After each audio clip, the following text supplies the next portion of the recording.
Hello दोस्तों, मैं आज आप लोगों के सामने सेकेंड सेमेस्टर B.Com की पुस्तक काव्य सिंचन में अरे कविता जो है अरे तुम हो काल के भी काल, जिसके कवि हैं बालकृष्ण सर्वनवीन, वो कविता लेकर आई हूँ। तो चलिए दोस्तों का पहले हम कवि परिचय जान लेते हैं। तो बालकृष्ण शर्मा जी नवीन जो हैं द्विवेदी युग के समर्थ कवि, पत्रकार और स्वतंत्रता सेनानी पंडित बालकृष्ण शर्मा नवीन का जो जन्म है 8 दिसंबर 1897 को ग्वालियर राज्य के भयाना नामक गांव में हुआ था। 1917 में इन्होंने स्कूली शिक्षा पूरी कर गणेश शंकर विद्यार्थी के कानपुर आश्रम में रहकर कॉलेज की पढ़ाई की।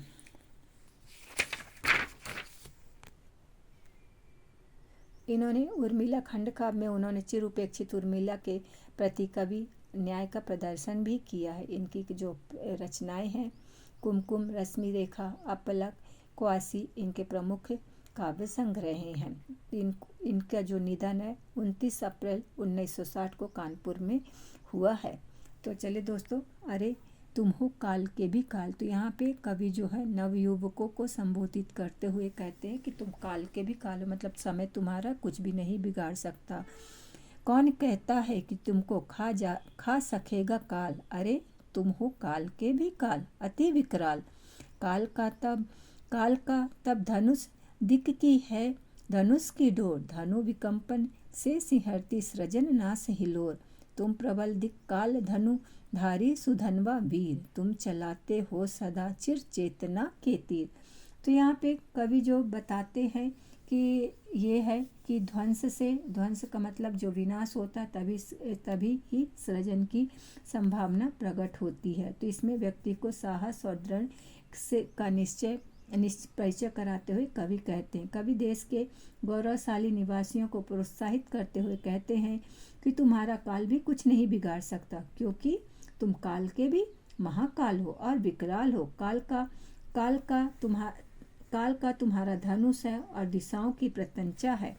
जब उस धनुष की प्रत्यंचा में सिहरन होगी तब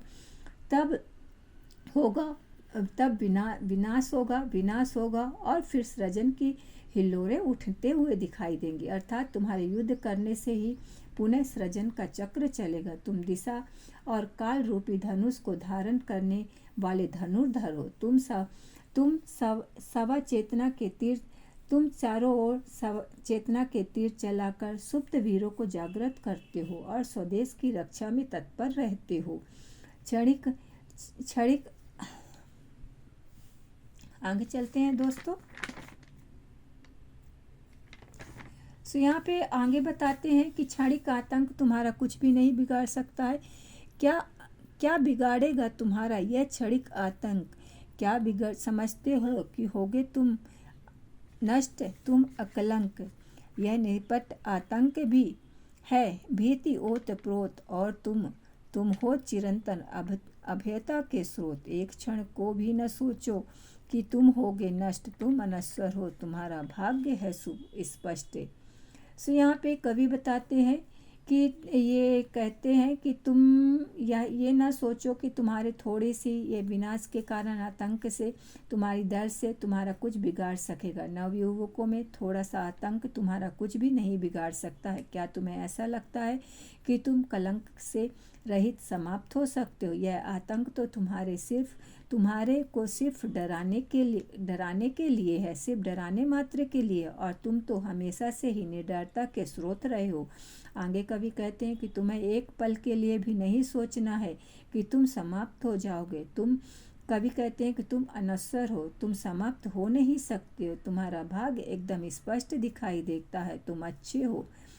आगे चलते हैं दोस्तों। चिर विजय दासी तुम्हारी, तुम जय उद्बुद्ध, क्यों बनो हट आस तुम, लख मार्ग निज अवरुद्ध। फूंक से तुमने उड़ाई भूधरों की पात, और तुमने खींच फेंके काल के भी दांत। क्या करेगा यह बेचारा तनिक सा अवरोध, जानता है जग तुम्हारा है भयंकर क्रोध। तो यहाँ पे कवि बता रहे होते हैं कि हमेशा से विजय जो तुम्हारी रही है वो तुम्हारी दासी ही रही है और तुम हमेशा से विजय होते रहे हो। इसलिए तुम अपने रास्ते की रुकावटों को देखकर तुम क्यों परेशान और व्याकुल होते हो। कवि कहते हैं कि हे नवयुवक, तुम अपने अपने फूंक मात्र से ही बड़े बड़े राजाओं के सिंहासन को रास्ते से हटाकर समाप्त कर दिया और तुमने मृत्यु के दांत को भी उखाड़ कर फेंक दिया है। क्या तुमने कभी विचार किया है, कभी सोचा है कि तुम्हारे रास्ते का यह छोटा सा अवरोध, यह रुकावट क्या कर लेगा? क्योंकि तुम संपूर्ण संसार तुम्हारे क्रोध से परिचित है। तुम्हारे क्रोध से पूरा ये संसार जानता कि अगर तुम्हें क्रोध आ गया तो तुम क्या कर सकते हो। इसलिए तुम्हारे को डरने की या किसी भी चीज़ की मार्ग में कोई भी रुकावट है तो उससे डरने की आवश्यकता नहीं है।